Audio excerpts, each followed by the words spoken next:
बंद। पर बापू, इसमें मेरी क्या गलती है? आप मुझे पढ़ाई करने क्यों नहीं देते? तेरी गलती है कि तू एक लड़की है। लड़का होती तो क्या बापू? लड़का होती तो क्या?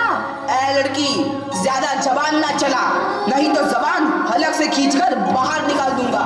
बापू, मैं पढ़ लिख कर कुछ बनना चाहती हूँ, मेरी पढ़ाई ना रोको बापू। आनंदी, तुझे पढ़ना है तो पढ़, लेकिन सारी उम्र बाप की छाती पर यूं बोझ बनकर ना बैठ।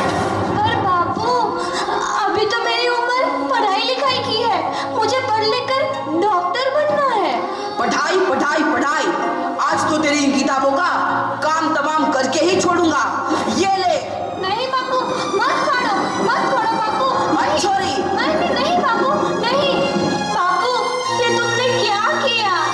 तुमने मेरी इन किताबों को ही नहीं फाड़ा बापू, मेरी किस्मत फाड़ दी, मेरी किस्मत। ये कॉपी किताबें ना सिर्फ छोरों के हाथ में अच्छी लगती है, लड़कियों के हाथ में तो सिर्फ मेहंदी अच्छी लगती है, मेहंदी।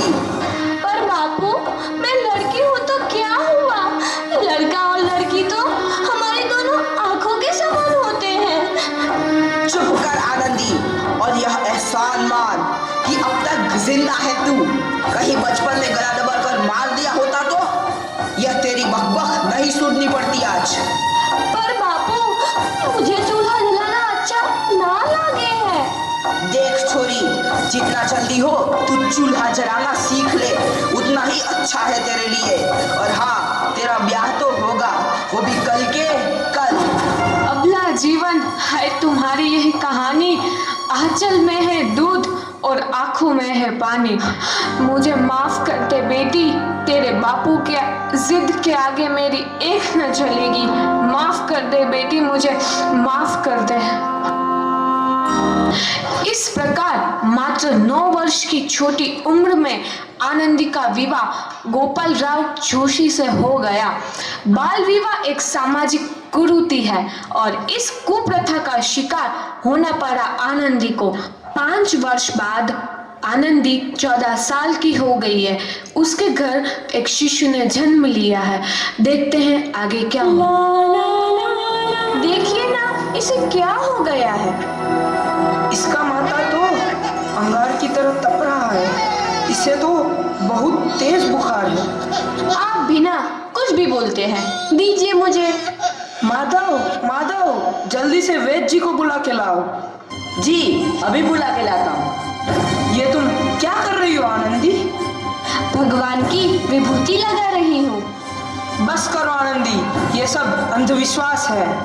अरे आप यकीन तो कीजिए, भगवान की कृपा से इसका माथा ठंडा हो रहा है और बुखार भी उतर गया है ना बाबू? देखिए, दीजिए मुझे।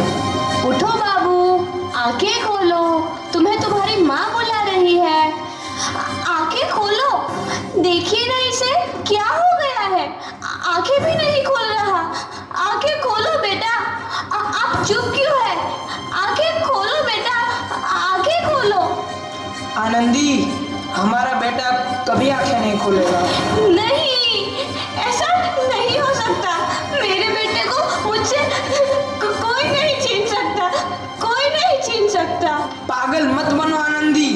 माधव, माधव। आनंदी, बंद करो ये पागलपन। भगवान ने मेरा बच्चा छीन लिया। भगवान ने नहीं, तुम्हारी अशिक्षा और अंधविश्वास ने तुम्हारा बच्चा छीना है। अगर तुम पढ़ी लिखी होती तो आज हमारा शिशु जीवित होता। तुम अनपढ़ थी आनंदी, अनपढ़। नहीं, अब मैं अनपढ़ नहीं रहूंगी, नहीं रहूंगी मैं अनपढ़। मैं पढ़ूंगी ताकि कल किसी और आनंदी को इलाज के अभाव में अपना बच्चा ना खोना पड़े। शाबाश आनंदी, और यही तुम्हारे अपराध के लिए प्रायश्चित भी है।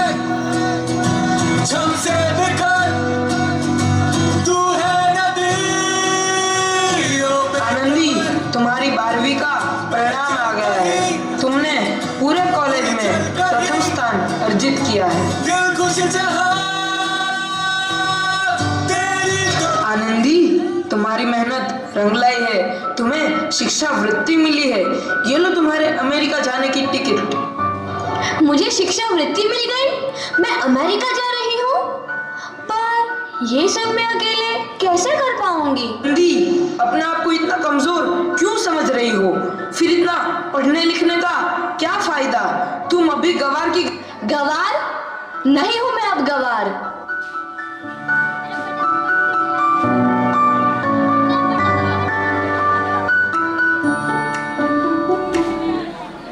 तो इस प्रकार 7 अप्रैल 1883 को आनंदी अमेरिका के पेंसिल्वेनिया के लिए रवाना हुई और 3 साल बाद उन्होंने डॉक्टर ऑफ मेडिसिन की उपाधि प्राप्त कर ली।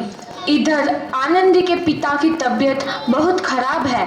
आगे क्या होता है देखते हैं।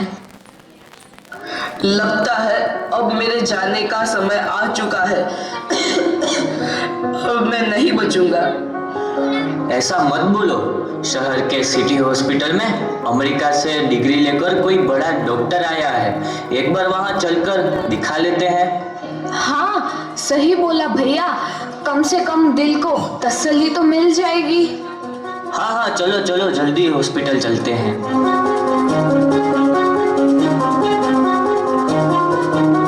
इस मरीज की हालत तो बहुत ही खराब है। कोई चमत्कार ही इसे बचा सकता है। ऐसा मत बोलो भाई, डॉक्टर साहब कब तक आ जाएंगे? लो आ गई डॉक्टर मैडम। डॉक्टर मैडम जल्दी देखिए, मरीज की हालत बहुत ही खराब है।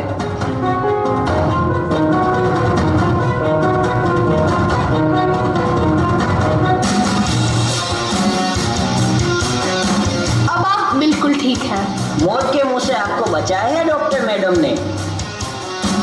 डॉक्टर साहब ने मुझे बचा लिया। मुझे मिलना है डॉक्टर साहब से। डॉक्टर साहब नहीं, डॉक्टर मैडम बोलो। डॉक्टर मैडम, उन्होंने ही तुम्हें जीवन दान दिया है। लो आ गई डॉक्टर मैडम, मिल लो उनसे। डॉक्टर मैडम, आपका बहुत बहुत धन्यवाद।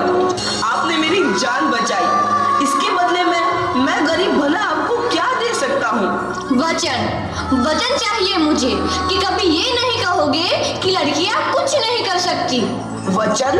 ये कैसा वचन? अरे श्यामलाल, तुमने पहचाना नहीं? तुम्हारी बेटी आनंदी। आनंदी? मेरी बेटी आनंदी डॉक्टर? हाँ बापू, वही आनंदी जिसके लिए बचपन में तूने चूल्हा और दूल्हा के अलावा कुछ नहीं सोचा था। आनंदी, आनंदी मेरी बेटी, मुझे माफ कर दे। मैं तेरा गुनहगार हूँ बेटी। नहीं नहीं बापू, वही आनंदी जिसके हाथ पीले करके तुम उसकी सारी जिंदगी काला कर देना चाहते थे। माफ कर दे मुझे मेरी बच्ची, माफ कर दे। मैं तेरा अपराधी हूँ मेरी बच्ची, माफ कर दे। नहीं बापू, मैंने तो तेरा एहसान चुकाया है। याद है ना अपना एहसान जो बचपन में तुमने मुझ पर किया था? ताने सुना सुना कर जीते जी मार डाला था मुझको। अब बोल, और किस किस को मारेगा? आनंदी बेटी, मुझे माफ कर दे मेरी बच्ची। मैं तेरा गुनहगार हूँ। बापू, आपने ही तो बोला था किताबें सिर्फ बेटों के हाथ में अच्छी लगती है, बेटियों के हाथ में तो सिर्फ मेहंदी। बेटों और बेटियों में फर्क करना तो आंखों में फर्क करने समान है। एक का पढ़ना और दूसरे का ना पढ़ना सामाजिक अंधकार है बापू, सामाजिक अंधकार। उपकार मांगता हूँ मैं तुझ जैसी बेटी का, जिसने सारी उम्र मुझसे कुछ ना मांगा। मांगा तो सिर्फ बराबरी का दर्जा, वरना सच तो यह है कि मैं तेरी माफी के लायक भी ना हूँ।